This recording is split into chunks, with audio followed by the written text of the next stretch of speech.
All right, look at this big old knife. We're gonna sharpen it. 1, 2, 3, and then we're gonna polish it.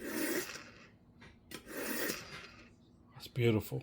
You can see the sharpness on it. This is a long butcher knife, but we use it for vegetables and everything else. All right, this was my old way of sharpening knives. Basically, just running it down. Now, these knives are very expensive knives. I use them a lot.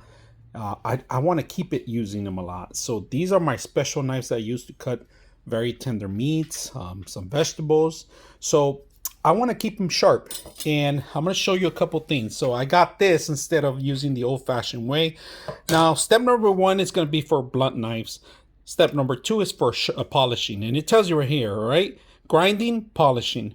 That's pretty much what it is, right? Start step number 1. If you guys can see, there is a ribbon in there, a twisted ribbon that actually keeps the knife sharpened, all right, when you actually pass it through. And then the same thing on this to polish it. It's like, it looks like 2 polished stones in there, if you guys can see that. And then, of course, the first 2 polished diamond cut polisher metal pieces, all right, to polish your knife. So the way it works, the old-fashioned is you run this through, but the new way is you grab your knife, all right, from one end, away from the actual pulling out. So you go straight to the back and you bring it down, straight down. That's all you got to do. Bring it down in between those 2 rocks. And then you want to polish it. All right. But try not to do this like I'm doing it right now. I'm just demonstrating right now how I'm doing it, all right? And this works for pretty much any knife you have, as long as it doesn't have a curve. It's only for flat straight knives, all right, that you have.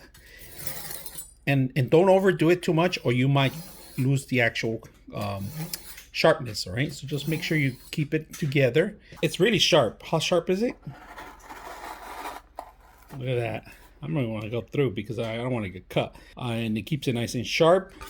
Very simple. Doesn't take a lot of space. It has 2 rubber ends, 2 silicone ends, so it won't move. I like the beautiful design. Real wood design, all right? Everything's embedded in there. Beautiful stainless steel edges. Very, very elegant little sharpener. So hope you guys enjoy this video. And sometimes I overcut, but look at that.